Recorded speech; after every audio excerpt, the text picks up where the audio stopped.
Hello students, आज हम बात करने वाले हैं चैप्टर नंबर 2 विलियन के बारे में। 12th क्लास का चैप्टर नंबर 2 इम्पॉर्टेंट चैप्टर है और विलियन जो कि नॉर्मल ऑब्वियसली हमारे डेली लाइफ से रिलेटेड है, दैनिक जीवन से रिलेटेड है। दैट्स व्हाई हम उसके बारे में डिटेल में आसानी के साथ समझ पाएंगे, क्योंकि रूटीन में ये सारी चीज़ें जो हैं विलियन, मिश्रण, पदार्थ, ये सारी चीज़ों के साथ हमारा रोज का सामना होता है। तो अपन बात कर लेते हैं। हम इसके अंदर आज इंट्रोडक्शन पार्ट पढ़ रहे हैं। इस चैप्टर में मैं क्या पढ़ाने वाला हूं मैं आपको समझा देता हूं पहले से। हम पढ़ने वाले विलियन के बारे में डिटेल में, विलियन के जो पार्ट्स हैं उनके बारे में डिटेल में पढ़ेंगे। किस किस तरीके से हमने विलियन को अलग अलग भागों में बांटा है उसके बारे में आज के लेक्चर में पढ़ेंगे। उसके बाद की बात की जाए तो विलियन के अंदर हम इनके आगे से आगे आपके अनुसंख्यक गुणधर्म के बारे में पढ़ेंगे डिटेलिंग में। और सबसे ज्यादा मेन फोकस हमारा जो रहेगा वो विलयन के अंदर जो पार्टिकल्स जो होते हैं वो पार्टिकल्स के ऊपर रहेगा। आप यूं समझिए कि हम विलयन के अंदर निहित छोटे छोटे पार्टिकल्स जो होंगे उनके ऊपर अपना कंसंट्रेशन रहेगा। उनके गुणों के अंदर परिवर्तन से पूरे विलयन में क्या चेंजेस आ जाते हैं, क्या परिवर्तन आ जाते हैं, उनके भौतिक गुणों के बारे में ज्यादा हमारा डिस्कशन रहेगा। तो वो धीरे धीरे हम आगे बढ़ते जाएंगे और हमारा फ्लो बनता जाएगा और हम समझते जाएंगे किस तरीके से सेट होगा। ठीक है, तो हम पदार्थ के बारे में पढ़ लेते हैं आगे से आगे। विलियन का फर्स्ट टॉपिक हमारा इंट्रोडक्शन हम पदार्थ से शुरू कर रहे हैं। क्यों? क्योंकि जनरली हम जो जानते हैं वो पदार्थ को जानते हैं। पदार्थ दो तरीके के होते हैं।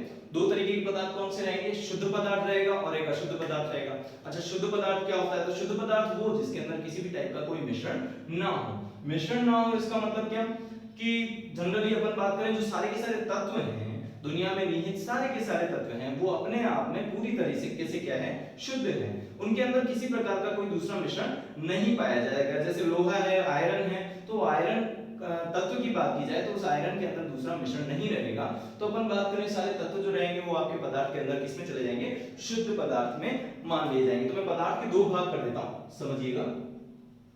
पदार्थ इसके अपने पास दो भाग कर देते हैं हम, शुद्ध पदार्थ और मिश्रित पदार्थ। मिश्रित पदार्थ को आप अशुद्ध पदार्थ के रूप में भी बात कर सकते हैं। ठीक है, अब मैं आपको समझाऊंगा। मिश्रित पदार्थ जनरली हमारा जो सामना होता है, जनरली हमारे पास जो होते हैं, हम जिनका यूज करते हैं वो ज्यादातर जो है वो क्या है? मिश्रित पदार्थ होते हैं। मिश्रण नॉर्मली होता है दो या दो से ज्यादा शुद्ध पदार्थों का मिश्रण जो होगा वो आपका मिश्रित पदार्थ कहलाएगा ना। अब बात करते हैं आज हम इनके बारे में डील क्यों कर रहे हैं, किस तरीके से कर रहे हैं, उसके ऊपर अपना फोकस बता देता हूं। मैं थोड़ा सा आपको समझा दूं। मिश्रित पदार्थों के अंदर मिश्रण जो होता है वो मिश्रण किस क्वांटिटी में हो रहा है, किस क्वांटिटी में नहीं हो रहा है, ये क्या कर देते हैं? ये उस नए पदार्थ, जो नया पदार्थ आपका मिश्रित पदार्थ जो बन रहा है उसके अंदर क्या कर देते हैं? चेंजेस कर देते हैं। जैसे हमारे पास एक एग्जांपल है, जैसे कि अपन बात करें दांतों, दांत हमारे जो होते हैं, दांतों के अंदर फ्लोराइड की मात्रा की बात करें। ठीक है, तो मात्रा की बात करें तो दांतों के अंदर फ्लोराइड की मात्रा बढ़ सकती है, कम हो सकती है। क्या कंडीशन है, क्या कंडीशन नहीं। अब केस समझिएगा, हमारे को फ्लोराइड की जरूरत भी है दांतों के अंदर और फ्लोराइड की अधिकता होने पर उससे नुकसान भी है। कैसे है? पानी के अंदर की बात करें, अगर हम पानी डेली जो पीते हैं उसके अंदर फ्लोराइड की मात्रा अगर 1 ppm से क्या हो जाती है? कम हो जाती है, तो हमारे दांतों के लिए वो क्या है? नुकसान है। और 1.5 ppm से ज्यादा हो जाएगा तो भी हमारे दांतों के लिए क्या रहेगा? नुकसान रहेगा। तो एग्जैक्टली बात करें तो हमारे को फ्लोराइड की मात्रा जो रहती है वो हमारे को क्या चाहिए? 1.5 से 1 के बीच में फ्लोराइड की मात्रा दांतों के लिए चाहिए। तो अब अपन बात करें इससे फर्क क्या पड़ता है? इससे फर्क ये रहता है कि हमें एक निश्चित क्वांटिटी चाहिए होती है मिश्रित पदार्थों के अंदर, पदार्थों की। क्योंकि हम बात कर रहे हैं मिश्रित पदार्थ दो या दो से अधिक पदार्थों से मिलकर बने हुए, तो दोनों पदार्थों की निश्चित क्वांटिटी मिलेगी और एक मिश्रण तैयार करेगी और उसका अपना एक गुण होगा जो हमारे ऊपर अलग अलग तरीके से क्या करेगा? इफेक्ट करेगा। तो अब बात करते हैं मिश्रण की। जब बात की है तो मिश्रण के अंदर हमारा जो फोकस रहेगा उस फोकस में रहेंगे हम विलयन की बात करेंगे। विलयन के अंदर क्या रहेगा? विलयन का मतलब सीधा सा बात है कि हमारे पास समांगी मिश्रण की हम बात करेंगे। समांगी मिश्रण का क्या मतलब होता है मैं आपको समझा देता हूं। पहले नाम से हमें समझ में आता है समांगी का मतलब समान अंग। समान अंग का मतलब सीधा सा है, समान अंग का मतलब क्या रहेगा? समान अंग का मतलब कि दो या दो से अधिक जो पदार्थ हैं, ठीक है, वो मिश्रित हो जाते हैं। वो मिश्रित होने के बाद एक ही प्रकार का अंग बन जाते हैं, एक ही प्रकार का विलयन तैयार कर लेते हैं, तो वो आपका समांगी मिश्रण कहलाता है। अब मिश्रण के अंदर आपके विलयन की अपन जब बात कर रहे हैं तो विलयन आपके दो या तीन अलग अलग भागों में बांटा जाएगा, उसके ऊपर अपन डिस्कस करेंगे। तो विलयन की बात की जाए, दो या दो से अधिक अवयवों को समांगी का समांगी मिश्रण जो कहलाएगा वो आपका क्या कहलाता है, विलयन कहलाता है। उसका आप डेफिनेशन अपन डिटेल में डाल सकते हैं। तो यहाँ शुद्ध और अशुद्ध पदार्थ के बारे में हमने थोड़ा बहुत आइडिया लिया, ठीक है। ये जनरली इंट्रोडक्शन पार्ट है, तो हल्का सा आपने ये अपना टॉपिक नहीं रहेगा। अपना टॉपिक मेनली क्या है, विलयन। और विलयन की बात करें तो विलयन के अंदर हमारे पास जो रहेगा, विलयन को समझने के लिए मैं बात करूं, जैसे कि हमारे पास कोई भी विलयन की बात करें, अगर जनरली हम समझना चाहें विलयन क्या होता है, तो आप नमक का पानी, नींबू का पानी, ये सारी चीजें जो बनाती हैं, ये सारे विलयन हैं। तो विलयन का मतलब क्या, अच्छा विलयन आपके पास जैसे नमक का पानी अपन बात करते हैं, तो इसके अंदर हम पानी के अंदर क्या मिला रहे हैं, नमक मिला रहे हैं। तो यहाँ केस क्या है कि हमारे पास एक पदार्थ ये हो गया, दो पदार्थ, दूसरा पदार्थ ये हो गया, और इनके मिलने के बाद आपके पास, घुलने के बाद आपके पास क्या बन जाएगा, विलयन बन जाएगा। तो मैं सीधा सीधा जनरली अपन विलयन को समझने की बात करें तो हम ये कहें, दो या दो से अधिक पदार्थों या अवयवों का मिश्रण, ठीक है, और उसका स्टेट क्या रहे, लिक्विड स्टेट रहे। ज्यादातर ऐसा कहा जाता है कि लिक्विड स्टेट रहे, तो वो हमारा फोकस चला जाता है। वो किस पे बात करते हैं हम, उसका मतलब ये रहेगा कि वो क्या कहलाएगा, आपका विलयन कहलाएगा। नाउ विलयन की बात करें तो विलयन के कुछ भाग रहेंगे। विलयन के भाग क्या रहेंगे, यहां सामने समझ में आ रहा है। एक चीज वो रहेगी जो आपके पास स्थिर अपन रख रहे हैं, और दूसरी चीज उसके अंदर मिला रहे हैं, ठीक है। तो हमारे पास दो चीजें रहेंगी मिश्रित करने के लिए। दोनों चीजों को अपन ने अलग अलग नाम दिया है। अब ये विलयन जो रहेगा, जैसे शुद्ध पदार्थ से बना हुआ विलयन कहलाएगा तो वो एक अंगी विलयन कहलाएगा, और अगर अपन दो पदार्थों को मिला के विलयन बना रहे हैं तो हम उसको नाम देते हैं द्विअंगी विलयन।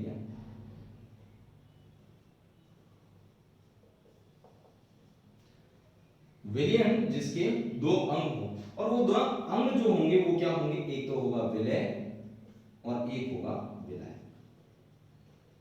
तो यहां से हम चैप्टर के अंदर एंटर करने की कोशिश करते हैं, चैप्टर के अंदर एंटर हो जाते हैं कि भाई अपने पास विलय है और विलायक है, इन दोनों को मिश्रित करने से आपको क्या मिलेगा, विलयन मिलेगा ना। विलय क्या है और विलायक क्या है, मैं आपको समझा देता हूं। जो आपका विलयन है उसके अंदर दो पदार्थ आप मिला रहे हो, उसमें से जिसकी क्वांटिटी ज्यादा है, इसकी अलग अलग डेफिनेशन दी जाती है, बट अपन जनरली जो समझते हैं वो ये समझते हैं कि जिसकी क्वांटिटी ज्यादा है वो आप मान के चलिए क्या है आपके पास, विलायक, और जिसकी क्वांटिटी कम है वो आपके पास क्या रहेगा, विलय के तौर पे रहेगा।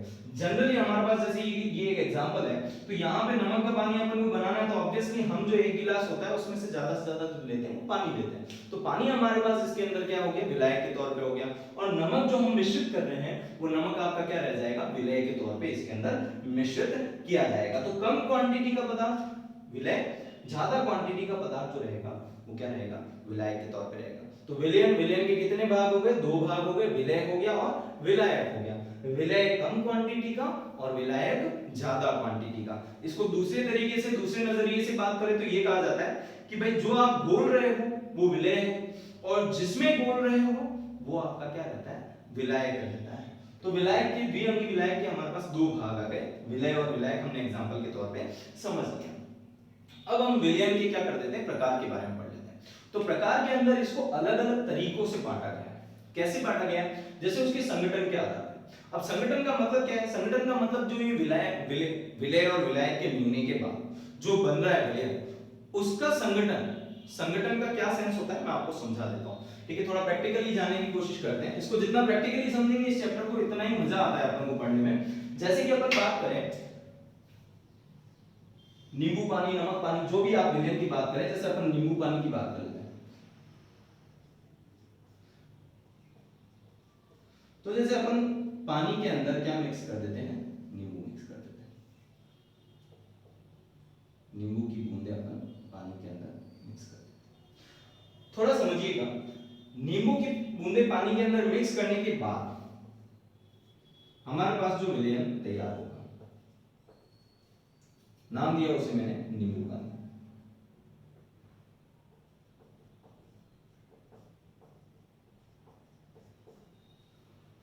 ये जो नींबू पानी बना है, अब उसके अंदर क्या कंडीशन है कि हमारे पास एक और एग्जांपल मैं ले लेता हूं,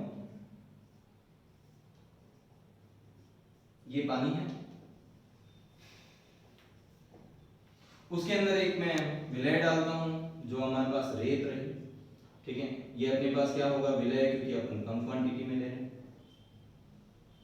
और ये हमारे पास क्या हो जाएंगे, विलायक।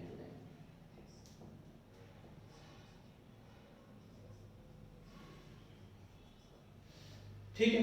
अब केस क्या रहेगा, विलय हम मिला रहे हैं किसके अंदर, विलायक के अंदर। विलायक के अंदर मिलाने के बाद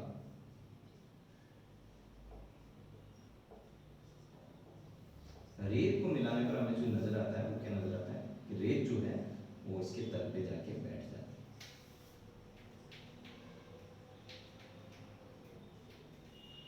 संगठन किसे कहेंगे, संगठन हम इसे कहेंगे ये हमारे पास विलयन बन के तैयार हो चुका है, दोनों तरह के विलयन हमारे पास बन के तैयार। इसका कुछ भाग लेते हैं अलग, 5 बूंद ली, 10 बूंद ली। जो मैंने 5 बूंद 10 बूंद इस विलयन की ली, तो इसके अंदर क्या कंडीशन रहेगी कि मेरे पास जो ये 5 बूंद 10 बूंद जो भी रहेगी, इसमें से हर एक बूंद का संगठन, हर एक बूंद के अंदर नींबू की उतनी ही मात्रा रहेगी जितनी की इसके प्रतिभाग में है, ये कह सकते हैं। ठीक है, तो बराबर नींबू की मात्रा इन सभी में बढ़ चुकी है। तो ये जो है इसकी बात करूं तो इसके अंदर संगठन जो रह गया वो सिंगल रह गया, ये एक ही प्रकार का अवयव बन गया, ये समझ सकते हैं।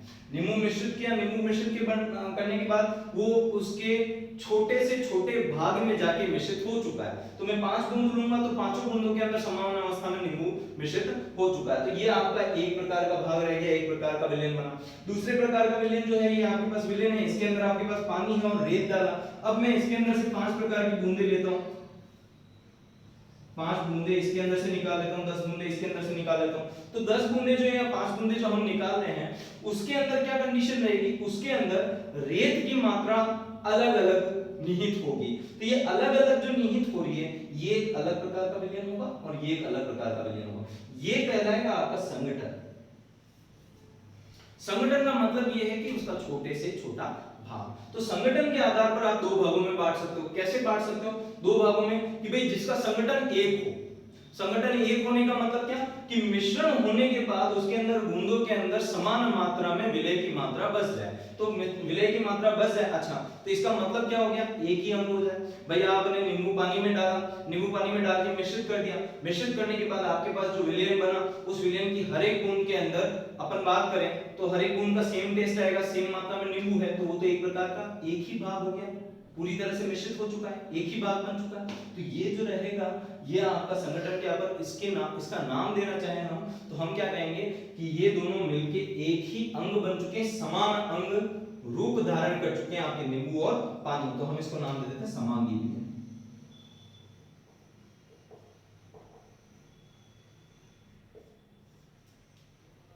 पानी है इस और रेत से आपने विलयन बना लिया, पर रेत को पानी में डालने के बाद भी रेत आपकी तल पे जाके बैठ जाती है, कुछ भाग उसका पानी में रह जाता है, कुछ भाग उसका तल में जाके बैठता है।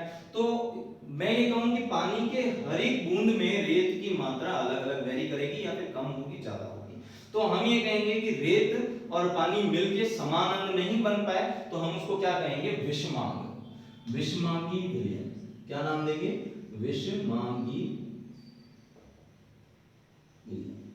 तो मैं कहूं कि संगठन के आधार पर विलयन को कितने भागों में बांटा गया है, 2 भागों में बांटा गया है, एक तो समांगी विलयन और एक विषमांगी विलयन। समांगी विलयन का मतलब क्या, जब विलय तथा विलायक दोनों को मिलाने पर जो विलयन बन रहा है अगर वो एक ही अंग एक ही रूप में परिवर्तित हो जाए, ठीक है, तो वो आपका समांगी विलयन हो जाएगा। और विलय और विलायक को मिलाने पर अगर विलय जो है वो उसके अंदर पूर्णतया मिश्रित ना हो तो वो आपका क्या कहला जाएगा, विषमांगी विलयन कहला जाएगा। ये आपका संगठन के आधार पर जो है उसका अपन ने प्रतिभाग किया है विलयन का कि कितने भागों में बांटा गया और उसको मैंने समझाया आपको एग्जांपल के तौर पे।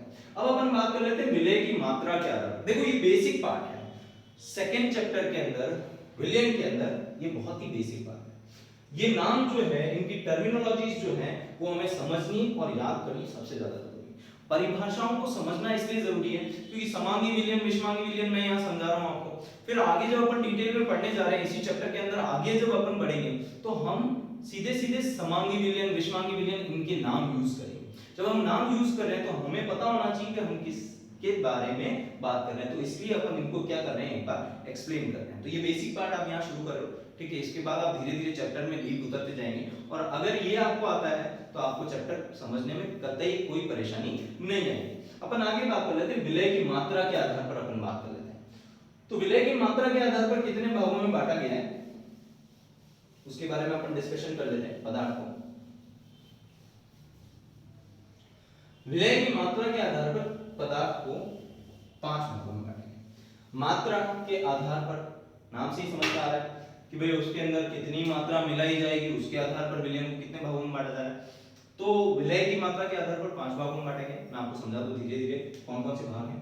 पहला आपने जो आता है तनु विलय, जो ऑब्वियसली जो बच्चे ऑब्वियसली प्रैक्टिकल में ध्यान दे चुके हैं, लैब में जा चुके हैं, तो नाम सुना हुआ है, थोड़ा बहुत आइडिया है ही है कि तनु जो आपके विलयन, तनु जो आपके एसिड्स, तनु बेसिक्स, आपके अम्ल और क्षार, तनु अम्ल तनु क्षार आप यूज करते हो लैब के अंदर। तनु विलयन, सांद्र विलयन भी आप यूज करते हो, तो आपके पास HCl है, तो HCl की सांद्र विलयन की बोतल अलग, सांद्र HCl की बोतल अलग रहती है और तनु HCl की बोतल अलग रहती है। आज हम देख लेते हैं कि उनके अंदर अंतर क्या है, ठीक है। तो आपके पास सांद्र विलयन दूसरा भाग रहेगा। ये दोनों कंपैरेटिव हैं, इन दोनों में कंपैरिजन के आधार पर समझा जा सकता है चीजों को। तीसरी चीज आती है आपके पास संतृप्त, मैं असंतृप्त पहले लिख लेता हूं, उसका कारण ये पहले समझने से आगे वाली चीजें सीधी पड़ जाती, इजी पड़ जाती। असंतृप्त विलयन, फिर आता है संतृप्त विलयन, और लास्ट आपके पास है अति संतृप्त विलयन। अब जो यहां केस कैसा है, तनु विलयन और सांद्र विलयन, थोड़ा अंदाजा नाम से भी लग जाता है, थोड़ा क्योंकि टिपिकल हिंदी नेम है तनु और सांद्र।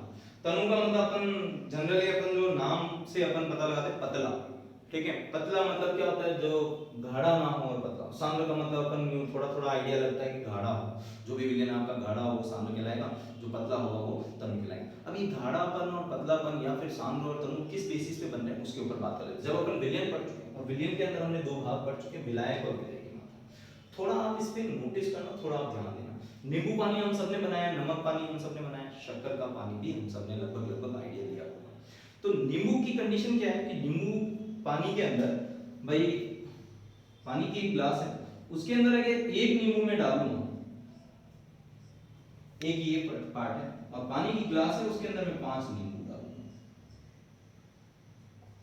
5 की जगह में 10 डाल देता हूं, बहुत ज्यादा हो जाएंगे बट फिर भी।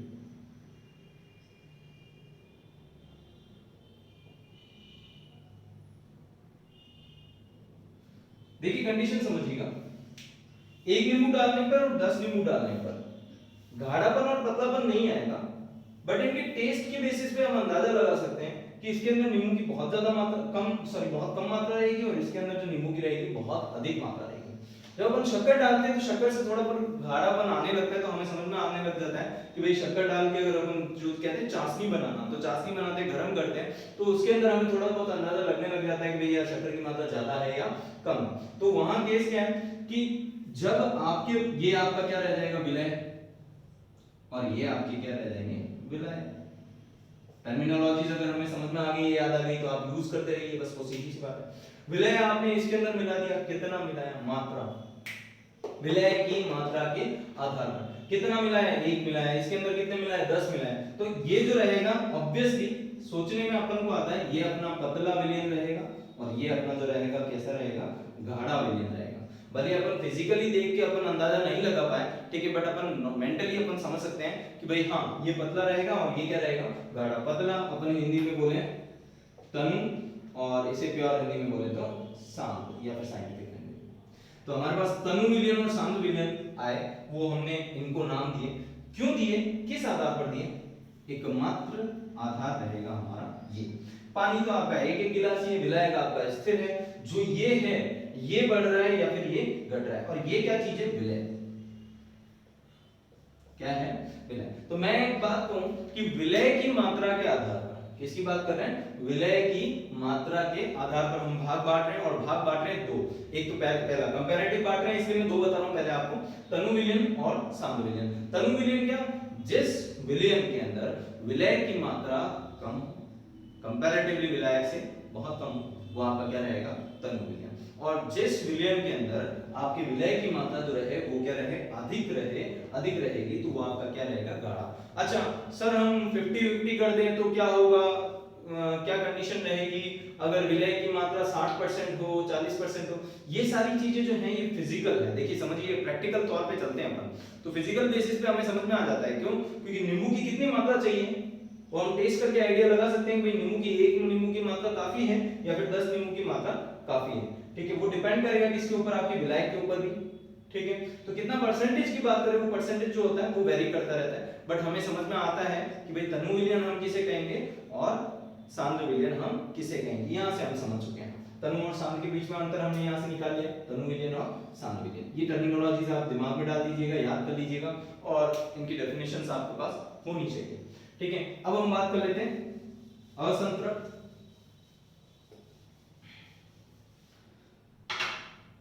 संतृप्त और अतिसंतृप्त। तो समझिए, असंतृप्त विलयन पहले लिखा है, संतृप्त विलयन पहले क्यों नहीं लिखा, मैं आपको समझा देता हूं। तृप्त प्योर हिंदी, हिंदी अगर अच्छी है तो साइंस अच्छी है। कारण बता देता हूं, क्योंकि नाम ज्यादातर जो है वो वर्किंग पे, और वर्किंग के अंदर प्योर हिंदी यूज में ली जाएगी। तृप्त विलयन की बात करते हैं, संतृप्त विलयन की, सॉरी असंतृप्त विलयन की बात करते हैं।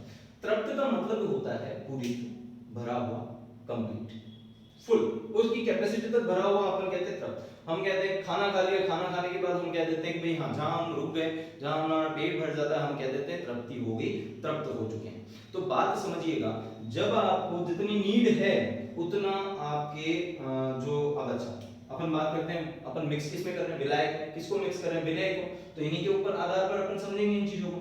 तो आप देखिए कितनी काम आ रही है टर्मिनोलॉजीज हमारे। उसी तरह से ये अब आगे काम आएगी हमारे टर्मिनोलॉजीज। ठीक है, नाम, टर्मिनोलॉजीज का मतलब नाम। विलायक हमारे पास है ये, और हम इसके अंदर क्या मिला रहे हैं, विलय मिला रहे हैं। तो देखो, विलय मिश्रित करना, विलायक बढ़िया बात है, मिश्रित कर दो और कर दो और कर दो, पर एक समय तो आए, नमक है, पानी में मिश्रित कर रहे हैं, वे 1 चम्मच डाला, 2 चम्मच डाला, 3 चम्मच डाला, 4 चम्मच डाला, 10 चम्मच डाला, 11 चम्मच डाला, अरे एक समय तो आएगा जब वो घुलना बंद हो जाएगा। समझिएगा बात को, भरना तो लिमिट क्रॉस, आप भरो जितना भरना है, आप वो सूख जाए, पानी आपको नजर ना आए तब तक भरते रहो, वो मैटर नहीं कर रहा। मैटर ये कर रहा है कि वो कब घुलना बंद कर देगा, और घुलना बंद कर देगा और नीचे बैठ जाए।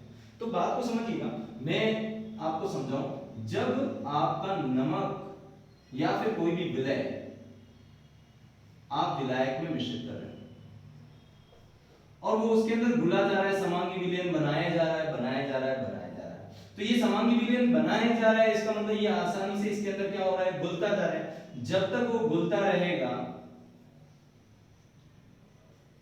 हम कह सकते हैं कि अभी भी वो असंतृप्त है। तो ये हमारा क्या रहेगा, असंतृप्त विलयन। कैसा विलयन कहलाएगा, असंतृप्त, क्योंकि उसके अंदर और मात्रा घुलती जा सकती, घुल सकती, घुलती रहेगी, घुलती रहेगी, घुलती रहेगी।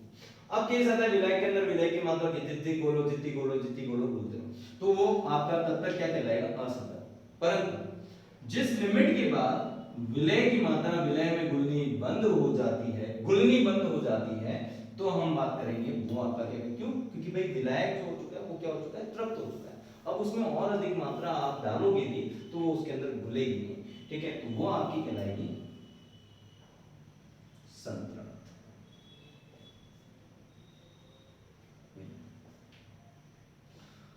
लास्ट और थर्ड आपका आता है कौन सा, अतिसंतृप्त। अतिसंतृप्त का मतलब जो रहता है, अतिसंतृप्त का मतलब जो रहता है कि भाई आपके पास जो भी नमक है, जो भी आपका विलय है, विलय जो है वो विलय आप मिक्स कर रहे हो, मिक्स कर रहे हो, मिक्स कर रहे हो, पर उससे अधिक मात्रा में आपने डाल दी। संतृप्त का मतलब क्या है, आपने उसके अंदर फिलअप किया, फिलअप किया तब तक जब तक कि घुलना बंद हो गया। अब आप घुलना बंद होने के बाद भी और एक्स्ट्रा उसके अंदर ऐड कर रहे हो, ठीक है, तो वो आपका क्या कहलाएगा, अति संतृप्त विलयन कहलाएगा। अति संतृप्त का मतलब क्या है, बहुत अधिक मात्रा में वो संतृप्त हो चुका है। संतृप्त का मतलब क्या कि हाँ अब घुलना बंद हो चुका है, परंतु उसके बाद भी आप अगर उसके अंदर ऐड कर रहे हो तो वो आपका विलयन क्या कहलाएगा, अति संतृप्त विलयन कहलाएगा। तो ये आपका लास्ट रहेगा, अति संतृप्त विलयन। ठीक है, तो हमने यहां पर अभी तक जो देखा है, अभी तक हमने क्या देखा है कि हमारे पास एक पदार्थ के बारे में हमने पढ़ा, विलयन के अंदर हमने पढ़ा, और विलयन के अंदर हमने क्या पढ़ा, संगठन के आधार विलयन के प्रकार पढ़े, संगठन के आधार पर, विलय की मात्रा के आधार पर, ठीक है। दो प्रकार के पार्ट हम पढ़ चुके हैं। अब कंडीशन क्या है, संगठन के आधार पर हमने दो भागों में उसको बांटा। कौन कौन से भागों में बांटा हमने संगठन के आधार पर? आपके पास समांगी और विषमांगी। अब बात करते हैं विलय की मात्रा के आधार पर। विलय की मात्रा के आधार पर हमने 5 भागों में बांटा। 5 भागों में कौन कौन से बांटा है? तनु विलयन, सांद्र विलयन, असंतृप्त विलयन, संतृप्त विलयन और अति संतृप्त विलयन। तो ये 5 भाग हैं हमारे पास। ये सारी टर्मिनोलॉजीज हमारे पास होनी चाहिए। लास्ट हमारा आता है भौतिक अवस्था के आधार पर। इसके लिए एक टेबल, भौतिक अवस्था के आधार पर ऑब्वियसली 3 टाइप है हमारे पास, ठोस, द्रव और गैस।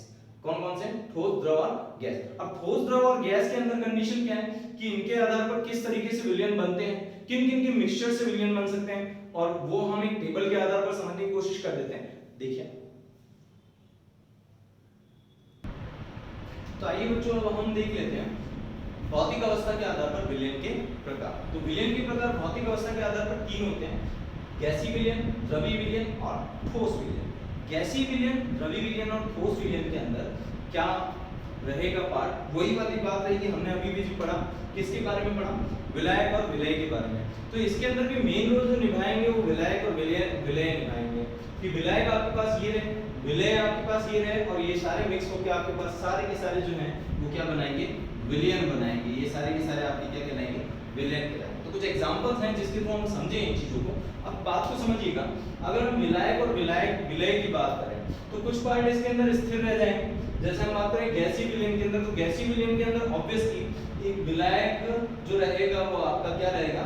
गैसीय रहेगा। गैसीय विलायक में आप दूसरी चीजें मिक्स करेंगे तो वो आपका क्या बन जाएगा? गैसीय विलयन कहलाएगा। द्रव विलयन के अंदर विलायक आपका हमेशा क्या रहना चाहिए? द्रव रहना चाहिए।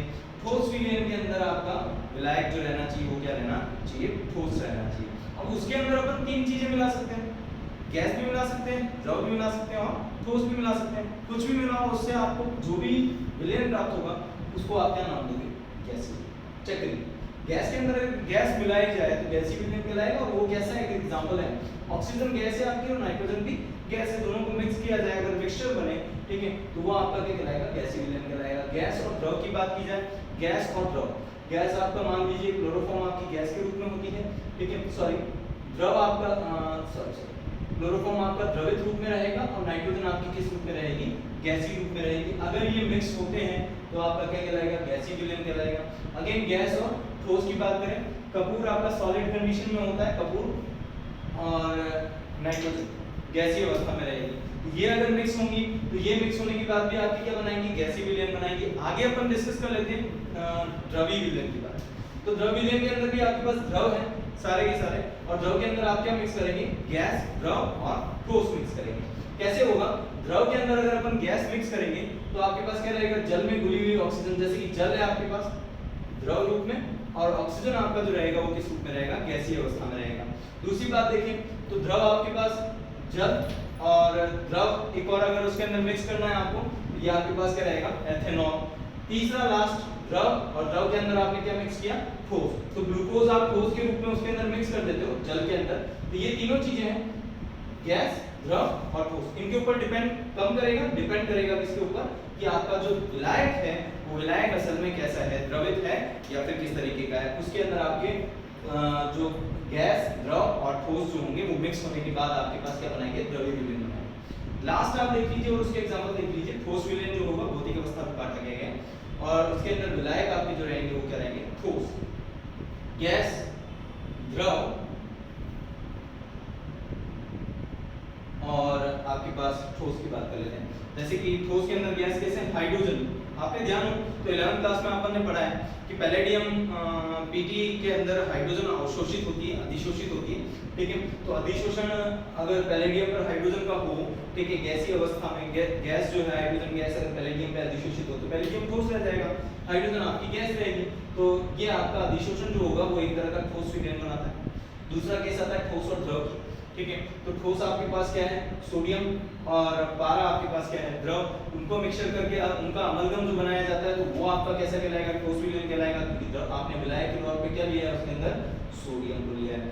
दूसरा बात करते हैं अपन ठोस और ठोस के अंदर। तो ठोस विलयन है, उसके अंदर आपके पास ठोस और ठोस मिक्स करें, जैसे तांबे और सोने का विलयन, जो विलयन बनेगा तांबा और सोना दोनों ही ठोस पदार्थ है, दोनों का विलयन जो बनेगा वो विलयन आपका क्या कहलाएगा, ठोस विलयन कहलाएगा।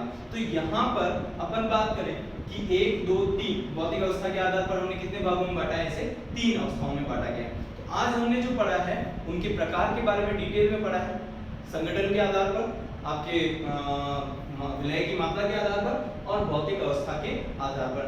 अगले वीडियो के अंदर हम इनके अंदर किस तरीके से इनकी सांद्रता का पता लगाया जाए, या जैसे कि अपन बात करें विलय की मात्रा या विलय की सांद्रता कितनी किस विलयन में है या नहीं है, ठीक है, उनकी कैलकुलेशंस कैसे की जाती है, उसके ऊपर डिटेल में, उसके जो पैरामीटर्स है उसके ऊपर डिटेल में अपन क्या करेंगे, डिस्कस करेंगे।